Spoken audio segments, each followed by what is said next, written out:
You have exactly 3 minutes left before every badge out here becomes someone else's problem. The words drifted through the pre-dawn darkness so calmly that for a moment nobody moved. Red and blue lights washed across the quiet suburban street in rolling waves, reflecting off parked cars, mailbox posts, and the windows of sleeping homes. More than 30 police vehicles lined both sides of the road, their engines humming beneath the cool Virginia morning air. Neighbors peeked through curtains. Porch lights flickered on one by one. The entire block seemed to hold its breath. At the center of it all stood a modest brick house with white shutters and a neatly trimmed front lawn. It looked no different from any other home on the street. No tall fences, no security gates, no signs warning people to stay away. Just a small American flag hanging beside the front door, stirring gently in the breeze. Yet every officer present had been told the same thing. The woman inside was connected to a federal investigation. The woman inside was withholding sensitive information. The woman inside might be far more dangerous than she appeared. Captain Robert Hayes adjusted his jacket and stared at the house from behind the safety of a patrol vehicle. His jaw tightened. He had spent nearly 20 years building a reputation as a man who got results. Politicians respected him. Reporters quoted him. Younger officers admired him. He was not about to let one stubborn woman embarrass his department. "Any movement?" he asked. A nearby officer lowered a pair of binoculars. "Curtin moved upstairs about 30 seconds ago." Hayes nodded. "She knows we're here." The streetlights cast long shadows across the pavement. Somewhere in the distance, a dog barked once and fell silent. Then the front porch light clicked on. Several officers straightened immediately. The crowd of neighbors watching from windows seemed to lean forward all at once. Hayes felt a surge of anticipation. Finally, the front door opened. Danielle Carter stepped onto her porch. She wore a simple gray sweater, dark jeans, and reading glasses. Nothing about her appearance matched the image many officers had formed in their minds during the briefing. She looked less like a national security concern and more like the kind woman who might help organize a community fundraiser. 43 years old. Calm posture. Steady eyes. Not a trace of panic. Not a trace of fear. She looked across the sea of flashing lights as though she were studying an unexpected rainstorm. Hayes stepped forward. "Danielle Carter?" Her gaze settled on him. "That's my name. I'm Captain Robert Hayes with the County Police Department. I figured that out from the 30 vehicles." Several officers exchanged glances. Hayes ignored the remark. "We need you to cooperate with an ongoing investigation." Danielle slowly folded her arms. "Do you have a warrant?" Hayes had expected questions. He had expected resistance. What he had not expected was the complete absence of emotion in her voice. "That's not your concern right now." "Actually," Danielle replied, "it is exactly my concern." The morning breeze carried her words across the street. Every syllable sounded measured, deliberate, as if she had already lived through this moment before. Hayes felt irritation creep into his chest. "Ma'am, I'm advising you to make this easier on yourself." Danielle glanced briefly toward the horizon. Dawn was beginning to paint a thin line of silver above the distant rooftops. Then she looked back at him. "Captain, before this goes any further, I'd like to know who authorized this operation." Hayes narrowed his eyes. "That information is not available to you." Danielle nodded once. "I thought so." Something about her response unsettled him. Not because it was threatening, because it sounded disappointed. Around them, the neighborhood remained frozen in silent observation. Nobody understood why so many officers had gathered before sunrise. Nobody understood why the woman standing alone on her porch appeared calmer than the dozens of armed professionals surrounding her home. Danielle slipped one hand into the pocket of her sweater and looked at the watch on her wrist. The faintest hint of a smile touched her face. Then she raised her eyes toward Captain Hayes and spoke the same words again, even more quietly this time. "You have exactly 3 minutes left." Captain Hayes did not answer immediately. The silence stretched across the street as the first rays of morning sunlight crept over the rooftops and turned the flashing emergency lights into pale reflections on the windows of nearby homes. Danielle Carter lowered her wrist and let her hand rest at her side. There was something unusual about her calmness. It was not defiance. It was not arrogance. It was certainty. The kind of certainty that comes from knowing something everyone else has missed. Most people in Oak Ridge County knew Danielle only as the quiet woman who worked at the public library downtown. She organized community reading programs. She helped children find books for school projects. She remembered the names of elderly patrons and always carried extra reading glasses in her desk drawer for anyone who forgot theirs. Every Tuesday afternoon, she delivered books to a retirement center 10 miles away. Every Christmas, she volunteered at food drives. For nearly 6 years, she had lived in the same brick house at the end of Willow Street without attracting attention. That was exactly how she wanted it. What her neighbors did not know was that Danielle had spent most of her adult life in places that never appeared on tourist maps. She had traveled through deserts where the temperature climbed above 110 degrees. She had worked inside command centers filled with glowing screens and encrypted communications. She had attended meetings where a single sentence could alter the direction of an international operation. Even after leaving government service, certain habits never disappeared. She still woke up before sunrise. She still memorized details without effort. She still noticed things other people overlooked, like the fact that none of the officers surrounding her home appeared to know why they were really there. Her eyes moved across the line of vehicles. She counted them automatically. 31. She noted their positions, their spacing, the confusion hidden beneath professional expressions. Several officers kept glancing toward Captain Hayes as if waiting for instructions that had not arrived. Others avoided eye contact entirely. Danielle had seen that look before. It was the look people wore when they believed they were following a plan but had not been told the whole story. Across the street, an elderly man opened his front door and stepped onto his porch holding a coffee mug. Another neighbor stood behind a curtain with a cell phone pressed against the glass. The entire neighborhood had become an audience. Captain Hayes finally stepped closer. "You seem remarkably confident for someone facing a serious investigation." Danielle looked at him carefully. "And you seem remarkably confident for someone who has not asked the most important question." His expression hardened. "Which is, who gave you the information that brought you here?" For the first time, Hayes hesitated. Only for a second. But Danielle saw it. The pause told her everything. Somewhere in the chain of communication, somebody had pushed this operation forward without providing complete details. That was never a good sign. A cool breeze rustled the American flag beside her front door. Danielle glanced toward the street again. Then her attention shifted upward. High above the neighborhood, beyond the clouds beginning to glow with morning light, she heard a distant sound. Faint, rhythmic, almost impossible to detect unless you knew what to listen for. Her expression did not change. But inside, a clock she had been tracking all morning finally reached 0. Captain Hayes was still speaking when Danielle looked past him toward the horizon. The sound was growing louder now. Several officers noticed it too. One turned his head. Another squinted toward the eastern sky. Nobody understood what they were hearing yet. Danielle did. She drew a slow breath and folded her hands together. Then she looked directly at Captain Hayes and said, "Your 3 minutes are up." The sound rolled across the sky like distant thunder, low and steady, growing louder with every passing second. Officers looked upward. Neighbors stepped farther onto their porches. Even Captain Hayes turned toward the horizon, his attention pulled away from Danielle for the first time that morning. 3 dark shapes appeared beyond the tree line, emerging from the pale orange glow of sunrise. They moved with purpose, cutting across the brightening sky in perfect formation. A murmur spread through the street. Nobody had expected aircraft. Nobody had expected anything beyond a routine operation. Hayes felt a knot tighten in his stomach. He reached for his radio. "Can somebody tell me what is going on?" Static crackled before a dispatcher responded. "Captain, we are receiving multiple calls from state officials requesting updates on your location." His brow furrowed. "State officials?" "Yes, sir. Multiple offices."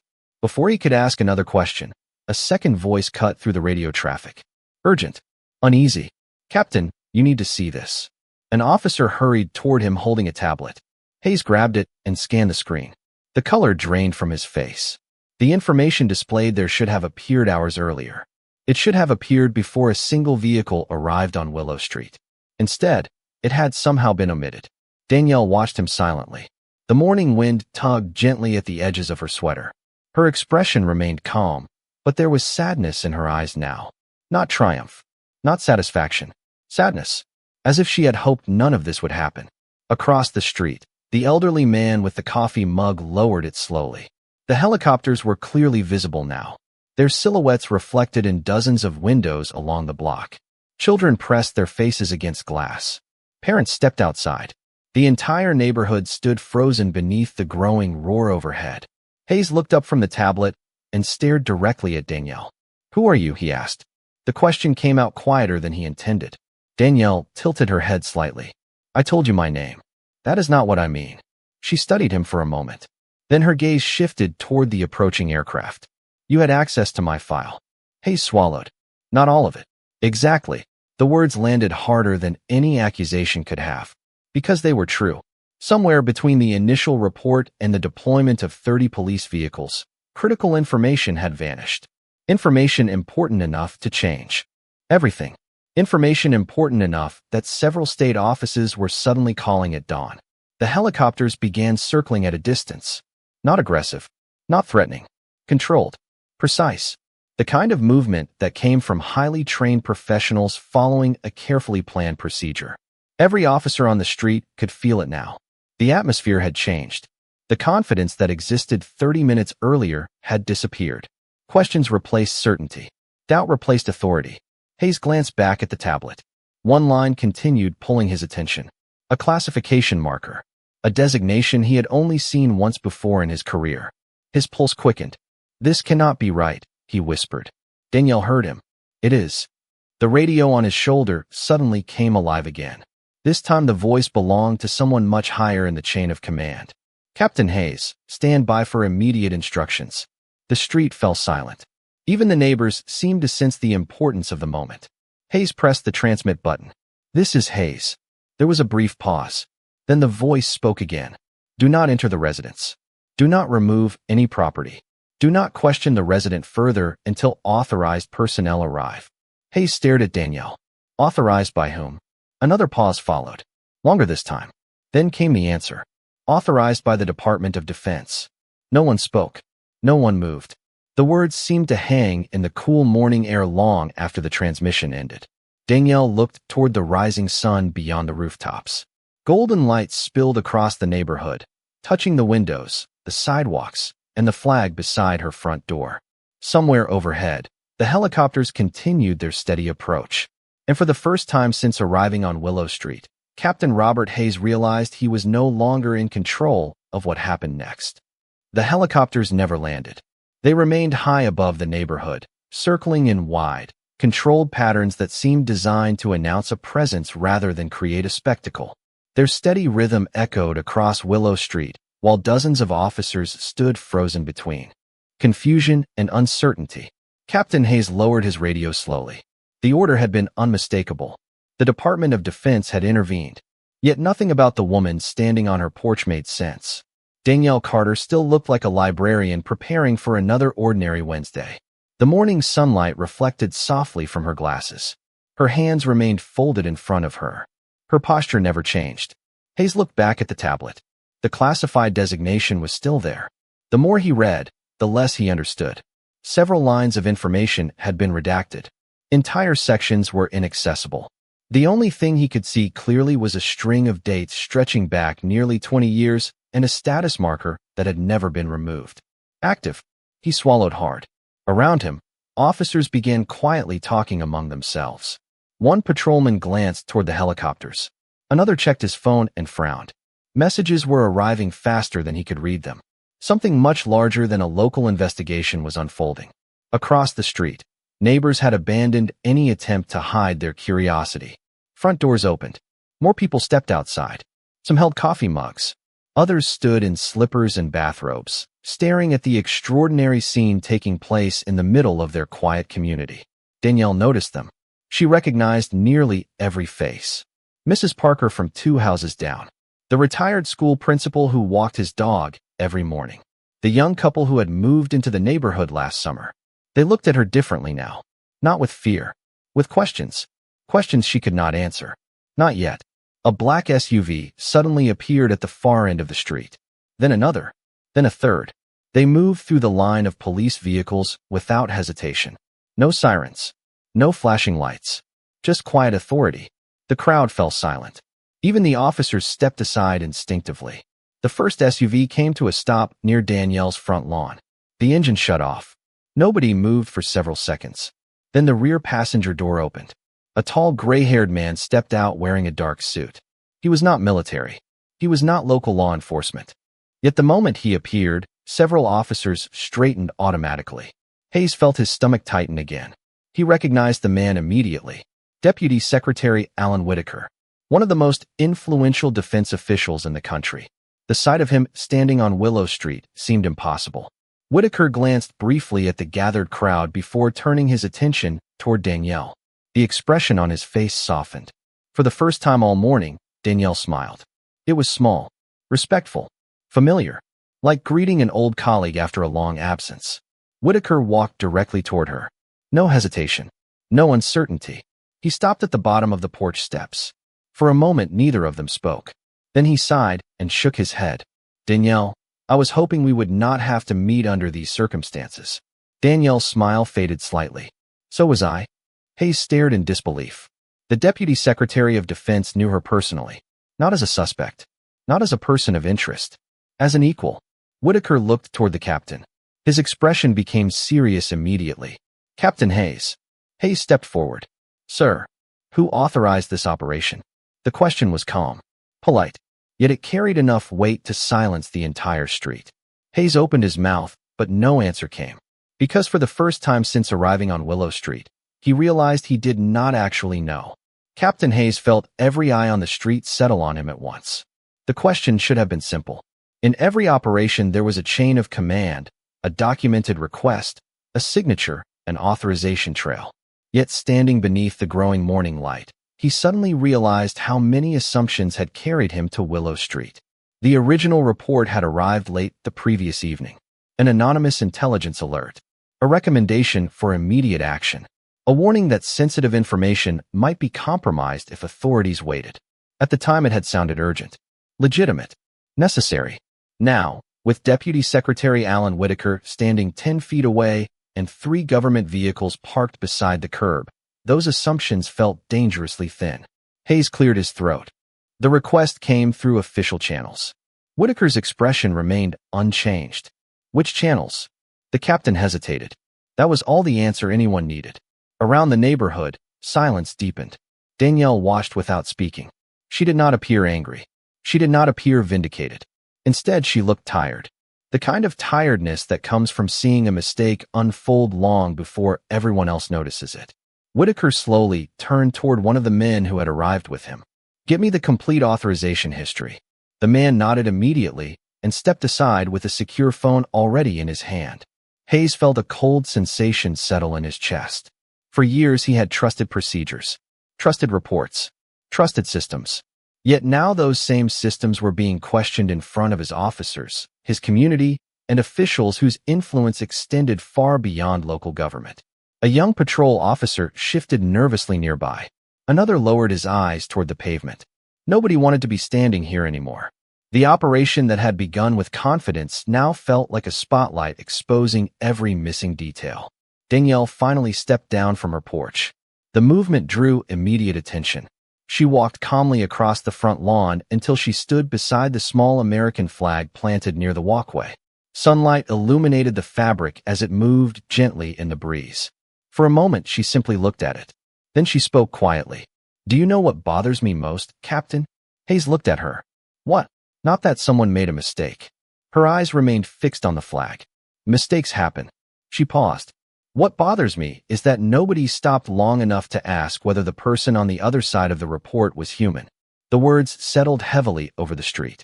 Several neighbors lowered their gaze. Even Whitaker seemed to reflect on them. Danielle folded her arms against the cool morning air. You saw a file. You saw a warning. You saw a name. Her voice stayed calm. But none of you saw a person. Hayes wanted to respond. He wanted to defend himself. Yet every explanation felt smaller than the truth staring back at him.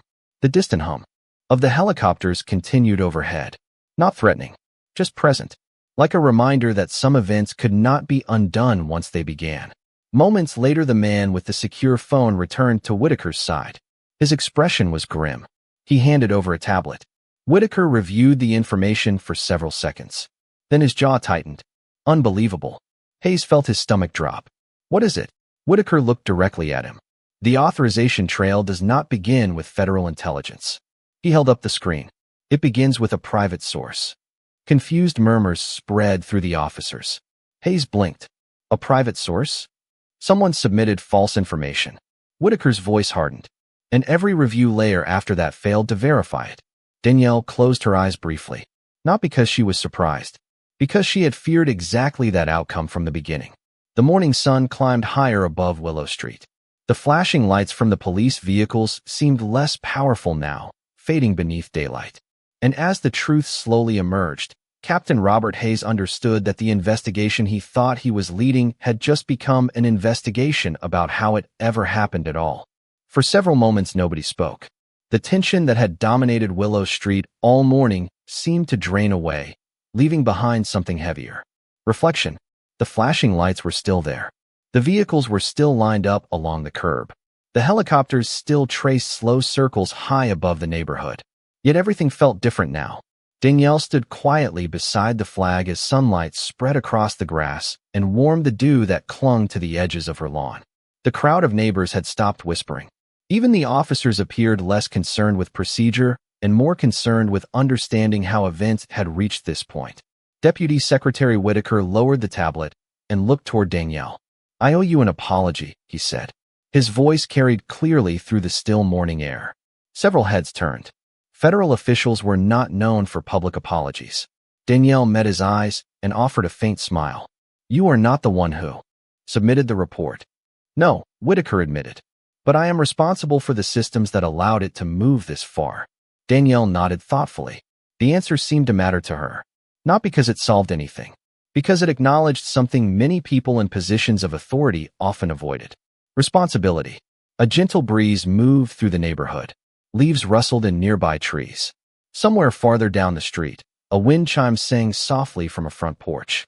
The ordinary sounds felt strangely powerful after the uncertainty of the morning. Captain Hayes remained silent near his vehicle. He had spent most of his career believing confidence was one of the most important qualities a leader could possess. Now he was discovering the value of something else entirely. Humility. He looked at Danielle and saw not the subject of an investigation, but a person whose entire morning had been turned upside down because strangers had failed to ask basic questions. That realization weighed heavily on him. "Ms. Carter," he said quietly. Danielle turned toward him. "Yes, Captain?" Hayes hesitated before speaking. The pause revealed more sincerity than any prepared statement could have. "I should have spoken to you first." Danielle studied his face. The anger many people might have expected to see in her eyes was absent. "Yes," she replied gently. "You should have." The captain lowered his gaze briefly. Around him, several officers listened closely. Some looked uncomfortable. Others looked thoughtful. Every one of them was learning the same lesson. Whitaker slipped the tablet beneath his arm and stepped closer to Danielle. "The review team is already tracing the source of the false information," he said. "We will find out who started this." Danielle looked past him toward the growing daylight. "I hope you do. You do not sound angry." She was quiet for several seconds. Then she answered, "Anger is easy." Her eyes followed the movement of a cloud drifting across the blue sky. "Fixing what caused the problem is harder." The words settled over everyone present. No speeches, no accusations, just truth. The helicopters gradually widened their circle. They're distant. Sound became softer with each passing minute. Officers began receiving instructions to prepare for departure. Neighbors slowly returned to their homes. The extraordinary scene that had transformed Willow Street before sunrise was beginning to dissolve back into ordinary life. Yet something important had changed. Not only for Captain Hayes, not only for the officers, for everyone who had witnessed the morning unfold. Danielle drew a slow breath and closed her eyes for a moment as sunlight touched her face. The warmth felt familiar, peaceful, almost ordinary. When she opened her eyes again, she noticed Whitaker looking at her with quiet respect. "You knew this would happen, did not you?" he asked. Danielle smiled faintly. "I knew the truth would eventually arrive." Then she looked toward the road where police vehicles were beginning to leave one by one. "I just hoped it would arrive before too many people forgot to see each other as human beings." The last police vehicle had not yet left Willow Street when a new message arrived. One of Whitaker's aides approached quickly, his expression unusually serious. He handed over a secure tablet and whispered something that caused the deputy secretary's face to tighten immediately. Danielle noticed the change at once. So did Captain Hayes. The quiet calm that had settled across the neighborhood shifted again. Whitaker reviewed the screen for several seconds before looking toward Danielle. "There is something you need to see." Danielle accepted the tablet and read silently. Her eyes moved down the page. Then she stopped. For the first time that morning, genuine surprise crossed her face. Hayes noticed it immediately. Whatever was on that screen was different from everything that had come before. Whitaker folded his arms. "We traced the source." Danielle continued reading. "Completely. Every step." The neighborhood seemed to fade into the background as the morning sun climbed higher overhead. The helicopters were now little more than distant shapes against the blue sky, but nobody paid attention to them anymore. Every eye remained fixed on Danielle. She lowered the tablet slowly. "I know this name." Whitaker nodded. "We suspected you might." Hayes stepped closer. "Who is it?" Neither answered immediately. The silence felt heavier than any explanation. Finally, Danielle looked toward the street, toward the homes she had lived beside for years, and toward the people who had watched her leave for work every morning without knowing anything about her past. "The report did not start with a stranger," she said quietly. Hayes frowned. "What do you mean?" Danielle looked back at the screen. "The person who filed the original information worked with me years ago." A ripple of surprise moved through the small crowd that still remained outside. Whitaker took a slow breath. "Former contractor. Defense intelligence liaison. Removed from active assignments 8 years ago." Hayes felt another piece of the puzzle fall into place. Why would someone do this? Danielle remained silent for several moments. The answer clearly carried history. Because some people never forgive being exposed. Whitaker exchanged a glance with his aide. "Captain Hayes, there is something else you should know." He turned the tablet toward him. Hayes stared at the information. Several photographs appeared on the screen. Dates, reports, internal investigations.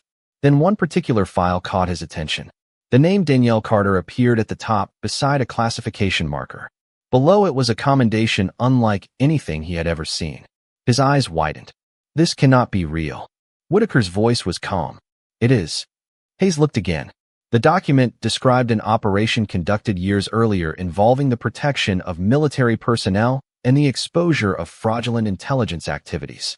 The report credited one person for identifying the deception before it caused catastrophic consequences. Danielle Carter. The same woman standing quietly beside a small American flag on Willow Street. The same woman everyone had assumed was powerless only a few hours earlier. Hayes slowly lowered the tablet. His understanding of the entire morning changed in an instant. This was not merely a librarian who had once worked for the government. This was someone whose decisions had protected lives, careers, and national security. Operations. Someone trusted at levels most people would never see. Someone whose integrity had been tested long before sunrise arrived on Willow Street. Danielle looked at him gently. "Now you understand why I knew the truth would arrive." Hayes nodded slowly. He did understand. Not just the authority behind her connections. Not just the reason federal officials responded so quickly. He understood something much more important. The woman standing before him had never relied on power. She had relied on character. And while false information had been strong enough to bring dozens of officers to her doorstep, it had never been strong enough to erase the truth about who she really was. For a long moment, nobody on Willow Street spoke. The truth had finally surfaced, and with it came a kind of silence that could not be forced or manufactured. It was the silence of realization. Captain Hayes looked down at the tablet once more before handing it back to Deputy Secretary Whitaker. The morning that had begun with certainty now felt like a lesson he would carry for the rest of his career. He turned toward Danielle. The flashing lights from the remaining vehicles reflected faintly across the pavement, but even those seemed less important now. "Ms. Carter," he said quietly, "I owe you more than an apology." Danielle studied him for a second. The neighborhood watched. The officers watched. Even Whitaker remained silent. Hayes removed his cap and held it at his side. "I arrived here believing a report instead of verifying the truth for myself. I allowed assumptions to guide decisions that affected a person who had done nothing wrong." His voice was steady, but the weight behind it was unmistakable. "That was my failure." Danielle listened without interruption. The breeze moved softly through the trees overhead. Somewhere down the block, a lawn sprinkler clicked to life, sending a gentle arc of water across a patch of grass. Ordinary sounds were returning to the neighborhood. Ordinary life was returning. Yet this moment felt anything but ordinary. "Captain," Danielle said at last, "what matters now is what you do after recognizing the mistake." Hayes nodded slowly. "I intend to make sure it never happens again." Danielle saw something different in him now. Not authority, not pride, accountability. The kind that cannot be ordered by policy. It has to come from within. Whitaker stepped forward. "The individual responsible for the false report is already under investigation." Danielle glanced toward him. "And when that investigation ends, the facts will speak for themselves." She smiled faintly. "Good. Facts are usually stronger than rumors." A few officers exchanged embarrassed looks. Several had spent the morning convinced they understood the situation. Now they understood how easily confidence could become error when it was not balanced by patience. One younger officer finally approached Danielle. He looked nervous. "Ma'am." She turned toward him. "Yes. I just wanted to say, I am sorry." Danielle's expression softened. "Thank you." The officer nodded and stepped back. Then another approached. Then another. Not because anyone ordered them to. Because they wanted to. Hayes watched quietly as the atmosphere on Willow Street changed completely. The operation was over. The investigation had changed direction. Yet the most important thing happening that morning had nothing to do with government files, helicopters, or classified records. It was something much simpler. People were choosing respect. The last remaining police vehicles began leaving one by one. Engines started. Tires rolled slowly across the pavement. Neighbors returned to their homes. Children pressed against windows drifted away toward breakfast tables and school preparations. The extraordinary morning was finally ending. Whitaker extended his hand. Danielle shook it. "Thank you," he said. She raised an eyebrow. "For what?" He smiled. "For reminding everyone here that integrity does not depend on a title." Danielle looked down the street where the final patrol vehicle disappeared around a corner. Sometimes people only remember that after they lose sight of it. Whitaker nodded. He understood exactly what she meant. As the neighborhood settled into the rhythm of a normal day, Danielle stood quietly beside her front lawn, no longer surrounded by suspicion, no longer defined by someone else's accusation. The truth had arrived exactly as she said it would. And in the end, it had not required anger, power, or revenge. It had required patience, dignity, and the courage to remain calm long enough for the truth to catch up. By late afternoon, Willow Street looked exactly as it had the day before. The police vehicles were gone. The government SUVs had disappeared. The helicopters had long since faded into the distance. Children rode bicycles along the sidewalk. A mail carrier moved from house to house beneath the warm Virginia sun. Lawn mowers hummed somewhere beyond the neighboring streets. To anyone passing through, there was no sign that anything extraordinary had happened there at all. Danielle Carter stood quietly on her front porch holding a mug of coffee. The events of the morning felt distant now, like a storm that had passed without leaving visible damage behind. Yet she knew some things had changed. Not because of what had been revealed about her past, because of what people had learned about themselves. Across the street, Mr. Parker lifted a hand in greeting. Danielle smiled and waved back. A few minutes later, another neighbor approached her walkway carrying a small basket of fresh muffins. No questions, no curiosity, just kindness. Danielle thanked her warmly. As the woman returned home, Danielle looked toward the American flag beside her porch. It moved gently in the evening breeze. For a moment, she remembered another flag many years earlier, standing outside a distant government facility where she had spent countless nights solving problems most people would never hear about. Back then, she believed the hardest challenges came from complicated missions and difficult decisions. Experience had taught her otherwise. The hardest challenge was helping people remember each other's humanity when fear entered the room. A familiar vehicle pulled up quietly along the curb. Captain Robert Hayes stepped out. He was no longer wearing his uniform jacket. The tension that had followed him all morning seemed gone. He walked toward the porch and stopped at the bottom of the steps. Danielle looked up from her coffee. "Good evening." "Captain." Hayes smiled slightly. "Robert." She nodded. "Robert." For a moment, neither spoke. Then he reached into his pocket and removed a folded document. "I wanted you to have this." Danielle accepted it and unfolded the paper. It was a formal statement acknowledging the errors that had led to the operation and confirming that her record had been fully cleared and reviewed. She read it carefully before looking back up. "Thank you." Hayes nodded. "I also wanted to tell you something in person." Danielle waited. He glanced briefly toward the street before meeting her eyes. This morning changed the way I lead. The honesty in his voice was impossible to miss. Good, Danielle said gently. Hayes laughed quietly. That is all you are going to say? She smiled. Sometimes that is enough. He considered the answer and realized she was right. Not every lesson required a speech. Not every victory required celebration. Some truths worked best when they were allowed to settle naturally into a person's heart. The sun continued sinking toward the horizon, painting the neighborhood in shades of gold and amber. Hayes eventually shook her hand and returned to his vehicle. Danielle watched him drive away. Then she sat down in the porch chair and listened to the sounds of evening. Birds settling into trees. Wind moving through leaves. Distant laughter from a backyard somewhere down the block. Ordinary sounds. Beautiful sounds. As daylight slowly faded, the flag beside her porch continued to sway in the breeze. Danielle took a final sip of coffee and closed her eyes for a moment. The truth had arrived. The misunderstanding had passed. The anger she could have carried was gone. In its place remained something stronger. Peace. The street grew quieter as evening settled over the neighborhood. Porch lights blinked on one by one. Windows glowed warmly against the coming night. Danielle opened her eyes and looked out across Willow Street. Then she smiled softly and sat in silence while the flag moved gently beside her and the last light of day faded across the lawn.